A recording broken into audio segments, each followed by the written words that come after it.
Cuanna's tea, how are ye? Welcome to the Candlelit Tales podcast. I'm Aaron Hegarty and I'm sitting here with my sister. I'm Sorcha Hegarty and we're the co-founders of Candlelit Tales. Yeah, she says, throwing her fist into the air. Yeah, you can feel it, can't you? It's mythic, it's excellent. We are the myth experts, but not really, because we kind of look it up all the time. If there's an expert out there, tell us what we're doing wrong. But we tell stories to music and we chat about them afterwards. That's what we do in this podcast. And we're sitting in the shoffice. It's not a shed. It's not quite an office. It's a shoffice. It's a shed office. Yeah, that's where we do these podcasts, because we are consistent. And if you hear weird noises, that's because outside is weird. It's because we don't have soundproofing in this office. In this office, we have some proofing, but it's we started out as a donations-based show, and we are continuing that tradition online. So if you want to support the podcast, you can go to patreon.com/Candlelit Tales and give a bit of money. Inspiration, I like to call it. Speaking of inspiring money. Yeah, well, now Sorcha's going to tell me a story, and it's going to be a good one. I'm going to have a chat about it afterwards. All right, sit back, have some tea. You. The hospitality of Cuanna's house. One day, some of the men of the Fianna were out hunting. Fianna and Cuilche MacRonan and MacLugad, and they took a rest for themselves on a high hill, looking out over the countryside. And there they saw a strange sight. A great big lumbering giant carrying an enormous pitchfork, and in between the tines of the pitchfork there was a pig caught squealing. Now there was a lovely girl with the giant, a lovely young girl, and she was running to and fro in front of him and behind him, back and forth, chivying at him to hurry up and kind of dragging at him, because the giant was dragging his feet and going as slow as he might, in spite of all her encouragement.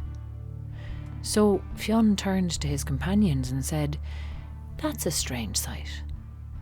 Let's go see what that's about, lads." So they went down the hill after the giant and the young girl, and they'd not gone but a few paces before a mist came down around them and they couldn't see their own hands in front of their own faces. They walked a while through the thick mist, and then, as suddenly as it had fallen, it lifted again, and they found themselves standing in the garden of a neat little house, and on either side of the house was a well. As they got their bearings, the door was thrown open, and a white-haired man called out to them, "Fianna and the Fianna be welcome here this day." And the three of them were brought indoors. Now the first thing they noticed about the house was that the house was a crowded one, and the second thing they noticed was that this was a strange company gathered here around the fireplace. They saw the lovely girl and the rough giant, and the pig that had been squealing between the tines of the giant's pitchfork.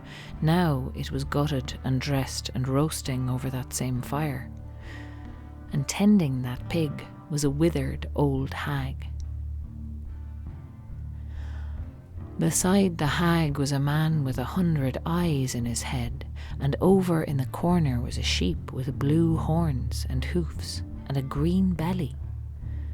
And from the warmest spot by the fire there was a little black cat watching them with huge big lambent eyes.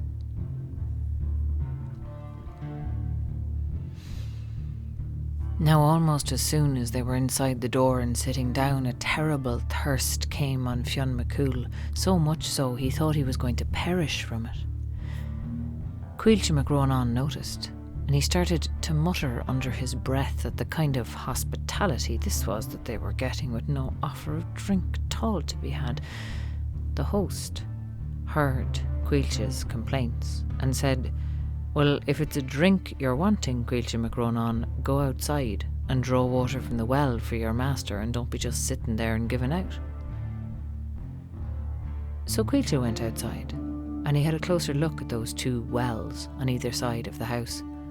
One well was beautiful, well tended, with a lovely copper vessel to draw the water and drink from, and the other was a battered looking thing with the bricks crumbling and a rusty iron cup hanging up on a bent nail beside it. So naturally enough, Cuilche drew water from the better-looking well to bring in to Fionn McCool. Fionn drank that water, and from the first taste, it was the nicest water he had ever had.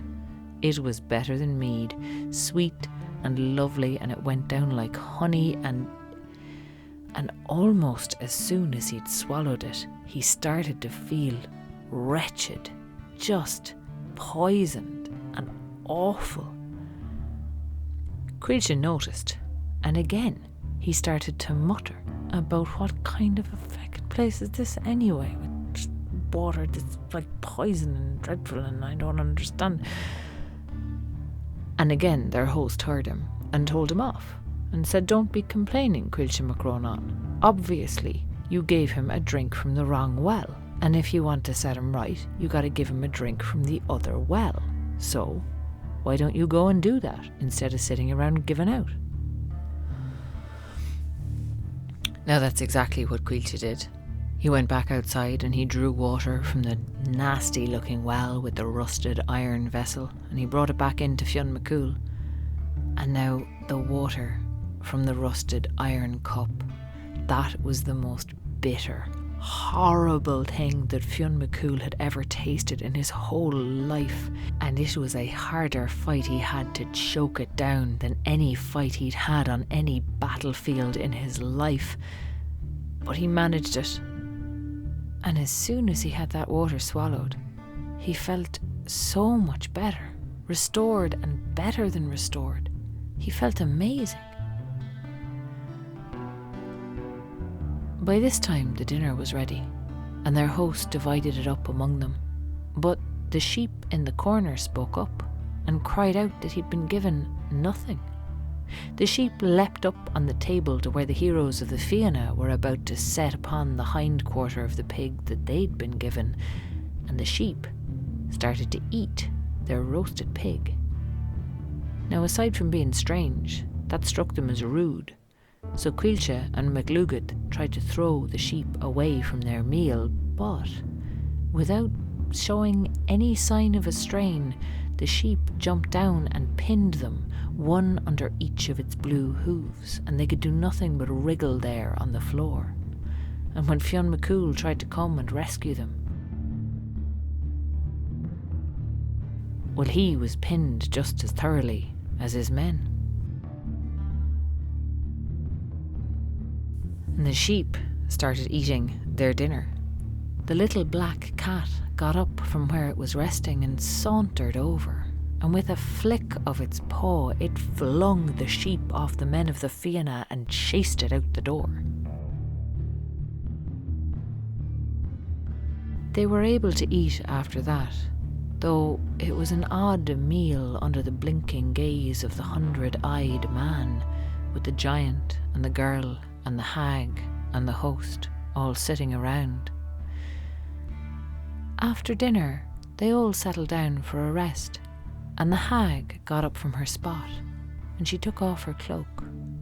It was a strange cloak they saw now, grey as cobwebs and almost as thin, and she brought it over to the men of the Fianna, and she laid the cloak around them as if she were tucking them into bed, and then she pulled the cloak off them, and they stared at each other in horror, because in a moment, in an instant, all of them had withered and aged, and the ache of age was in their bones, and their hair was white and their skin grey and wrinkled. Fionn cried out to their host for the treatment they'd gotten. He said it wasn't fair, it wasn't right, this wasn't hospitality they were getting at all, but their host promised that they were safe. And he said to Fionn McCool, "It'll all be all right if you just go to sleep now. Put your head down and go to sleep." So Fionn went to sleep. And when he woke up the next morning, he was still in the same house, but he was restored. He was back to himself, back to the youth and the strength and the vigour he was used to, and so were Cuilche and MacLugad as well. And their host, well, he introduced himself at last. He said, My name is Cuanna, and this is not my usual home, but I came here because I wanted to meet you, Fionn McCool. I've heard tell of you, and I've heard tales of your deeds, and I wanted to show you some things that might help you learn a little bit more of the world. This house, my house, it has a well on either side of it, the well of lies and the well of truth. And as you might have noticed, lies go down easy, but they'll do you no good, and they can even kill you if they're bad enough.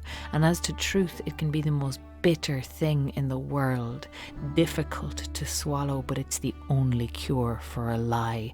And though it's tough, and though it's difficult, it's the only way forward is with truth on your side. Now your dinner companions. The giant you saw is slothfulness, and the young girl is swiftness that urges sluggishness and slothfulness on.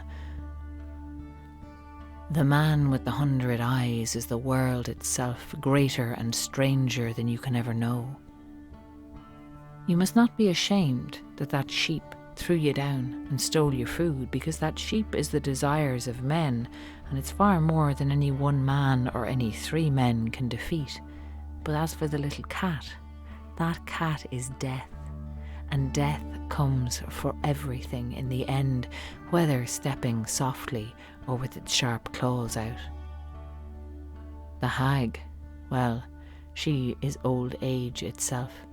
And although you are all great heroes, that is an enemy you cannot fight, and there is no escaping age.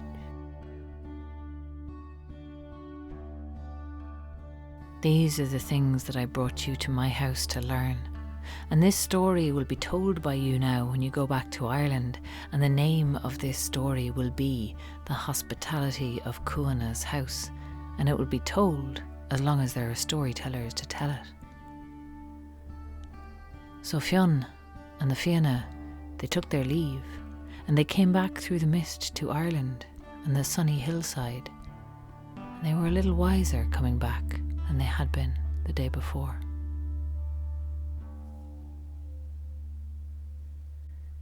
Mental. That story's mental.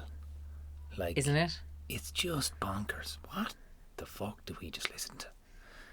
You listened to The Hospitality of Cuanna's House.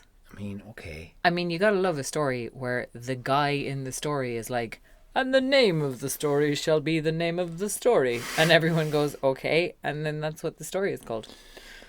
I mean, it's one of those weird, like, I love it. Like, since the first time you ever told it to me. I don't think I've actually... I don't think you've ever actually told this one. No, I don't think I have I think either. this is one of the few ones that you've never actually done, because... I find the imagery so cool and interesting. I love hearing it. Yeah. And I've never, don't think I've ever told it, no. Because there's something about it that I kind of, well, not because, I should probably just tell it. But no. There's something about going to the other world and learning lessons and coming back with a kind of a more profound knowing. And you're like, come on, Fionn's burnt his thumb on the salmon of knowledge. Does he not know everything already? Like, yeah, but like there's I think there's that thing of like, it's the difference between knowledge and wisdom. You know what I mean? You can know a lot of stuff, but you don't necessarily know what to do with all that stuff. And yet, sometimes I'm similar to you. Like, I don't like a story that has a very moral ending. It's like, and the moral of the story is never be a dick. I mean, it's fine, but it's just not very interesting. But yeah, there's this whole kind of almost like a little mini tradition of these like allegorical stories in Irish mythology, where like, you know, the hero goes to the other world and all this mental stuff happens. And most of it has a lesson. And I think like Cuanna's house, and there's another story about King Cormac MacArt, which we'll get to at some point. Well, we told it in June there in Game of Kings. We told it in our June live show for anyone who's around. Like, they're stories where the stuff gets explained at the end. And someone is like, oh, this bit means this and that bit means that, which is kind of fun. But then there's also stories like The Voyage of Maeldoon, which we'll also get to at some point. Absolutely nothing explained. Nothing is explained. It's just all crazy, from the giant ants to everything else. It just gets crazier and crazier, and nobody ever explains anything. So poor Maeldoon. But also there's like it's just it is kind of funny, like this little mini genre of like Mad shit in the other world. that is then explained to you as meaning a thing. But again, like, what I mean is, okay, Fionn, come on, like, stick your thumb in your mouth. Like, does he ever do that? He does it when it's convenient to the plot. It's like in Doctor Who, where half the time they have to break his sonic screwdriver because it fixes everything. Oh, yeah. So, like, it's the first thing you do in every episode. Make sure he doesn't have that. And then if he needs it to fix the plot, give it back to him. So, yeah, he does tend to forget about the thumb. I will grant you that. But at the same time, you know, there's a certain level of politeness here. It's a kryptonite thing as well. It's like, you can't just be perfect, Mr. Superman. Yeah. You gotta have a few flaws. Also, I don't know. I mean, what would the thumb have availed him in Cuanna's house? Don't go in there. But, like, why wouldn't he go in there? Don't drink the copper well. But then he wouldn't have learned a valuable lesson about how lies are sweet, but truth is good for you. Do you know what I mean? Like, he doesn't come to any harm in Cuanna's house. He just, like... He got a goat, or was it a sheep sitting on him? Yeah, but, like, that was more embarrassing than anything else. I mean, every time you tell it, I can just visualise this sheep with mental looking goat face on him. And Yeah. you know the way goats and sheep, you're not quite sure which is which, because they're the same family. They are the same fucking I'm pretty family. sure anyone who has seen a goat or a sheep knows the difference between a goat and a sheep. I'm telling you, they're fucking, they're pretty close. You're like, is it? Because you can have the really hairy fuckers as well. You know, the really ones that were like, they've been out, and they're big, they're like pink and they're like green. And they're genuinely, because the farmers do that, like, to keep track of them. They're sheep, yeah, but they look like they've just come back from fucking a rave in the fucking woods, like a full moon party, and they just come back and they're going mental. I would just like to point out to everyone here that, yes, Irish farmers dye their sheep to keep track of which herd is which and which sheep belongs to whom. But all of the creatures you were talking about are sheep. Yeah. Because you don't see that many goats in Ireland. If you see a few, sure, our No, godmother used to have some. I'm pretty sure you're just like getting really confused now. I don't think I've ever mistaken a sheep for a goat, or vice versa. I mean, they are the same family. All I'm saying is, you know, you might have fucking mistook a sheep for a goat there now, not known. You are a ridiculous human being. Now, anyway, my point being, whatever the fucking there was thing a point. is, there was, yeah. This is the podcast. There's always a point. And there was a goat sheep in the corner with coloured horns and a green belly on him, and he stands up and he just gets bigger and bigger and bigger in my mind's eye. I don't know, and he just stands in the lads, you know, and the lads can't do anything. Like at all, because they're giant stuck sheep under is now, the giant sheep.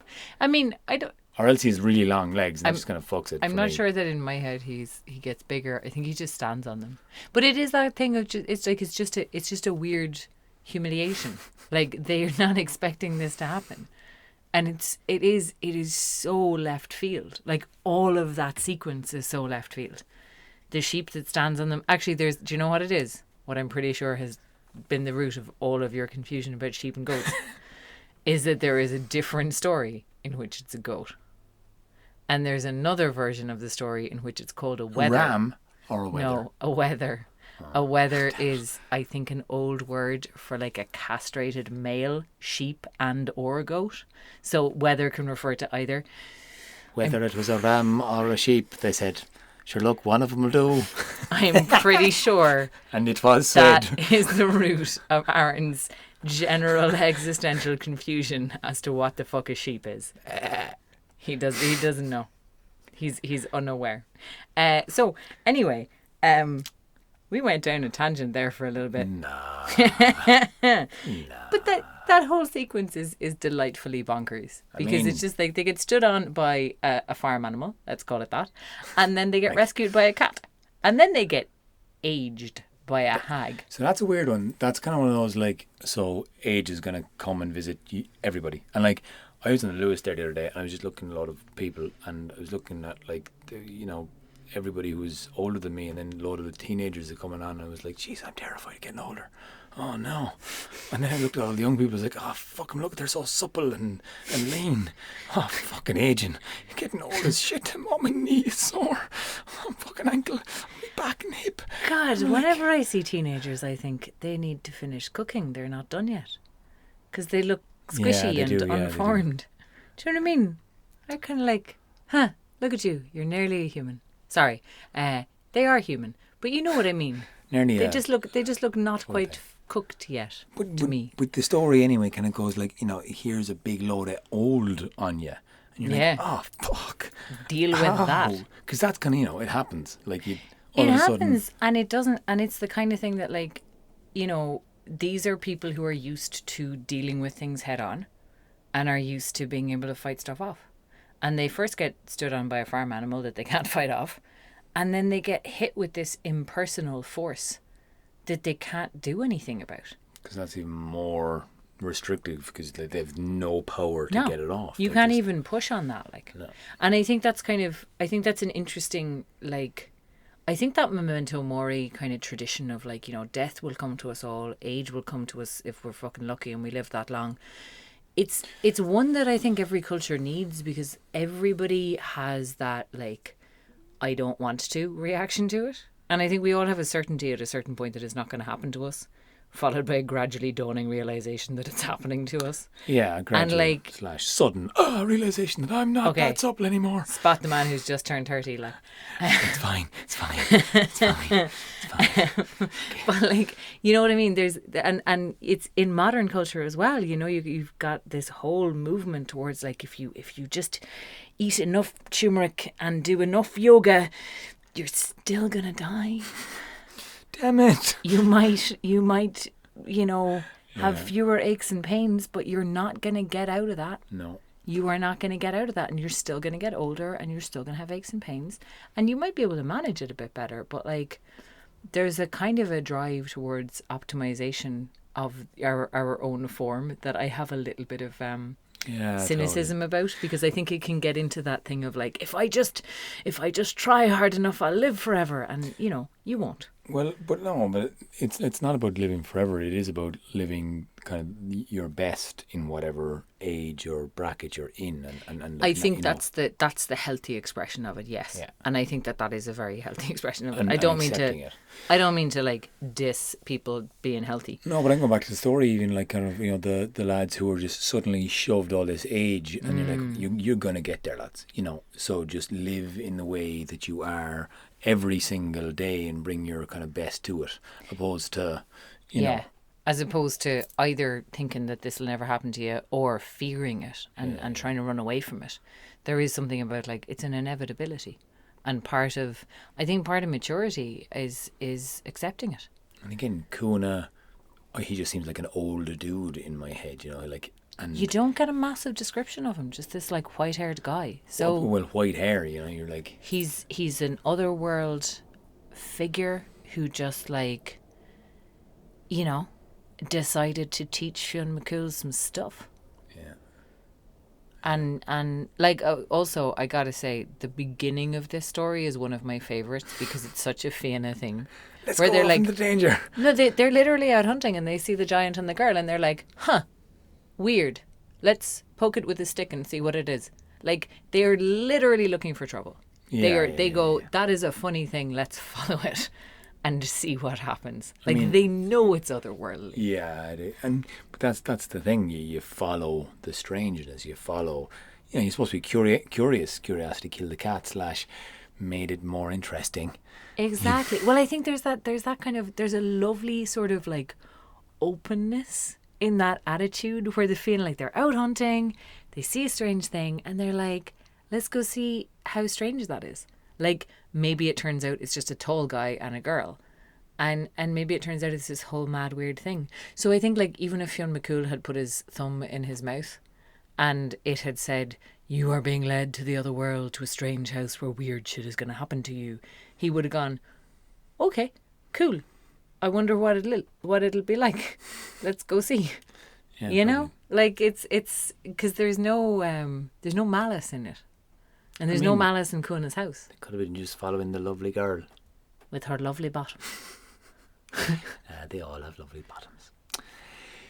Anyway, there was a few lessons in that, and a reference to Father Ted. Go watch Father Ted now. Have a cup of tea and watch Father Ted. You must, like, you need to get, like, sponsorship from a tea company. I really feel like a tea company should sponsor you. I do love tea. Yeah, but you just say it a lot as well. Have a cup of tea and listen to a story. I mean, tea for me is literally anything that's hot and flavoured. Like, it's basically any form of, and it's not just the Irish tea, which is for some reason called Irish tea because it's not fucking Irish. It wasn't grown here. I believe it is black tea that comes tea. from far away, where it's hotter than here. We've the cheat to call it Irish tea, like fucking black tea from. Yeah, but it's black tea in the style that Irish people like it in. You see. Come here. This podcast was produced and edited by Oisín Ryan. Oh yeah, fair play, Oisín. Thanks for that. Thanks for keep on doing this. Excuse me, clear my throat in the showers. The stories were by Surika this time, and the music was by Oisín as always. You can support this. Podcast. Just give that a pause. You can support this podcast by going to patreon.com/Candlelit Tales, where you can support us with donations of money. Cashy money. And that'll help us do stuff like more podcasts, and the recording time and the equipment and just tea.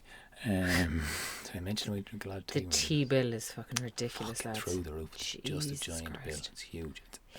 It's the size of a door. And it doesn't even fit through the door. We would love you to get in touch. So if you want to send us your questions, your feedback, your comments, info@candlelittales.ie is the address. Or you can message us on various social medias. Basically, we're Candlelit Tales on all of them. And actually, if a new social media happens and there isn't a Candlelit Tales on it, let us know. Because we're on the Snap and the Insta and the Twit and the Face. Are we not on Snap? No. Okay, well then we're not on that one. Well, as in that's like a very person-to-person thing, isn't it? Oh, I don't know what any of them are. I don't know really. I don't know what any of them are. We're on the Insta and the Twitter and the Facebook and the, I don't know. What other ones are there? Gmail. Sorry. We're getting around to it. Angel is actually the one who kind of sorts this out. Angel Hannigan sorts this out with the social media. Thanks, Angel. So lost without you. We're really old and we don't know what anything is. I know. We do.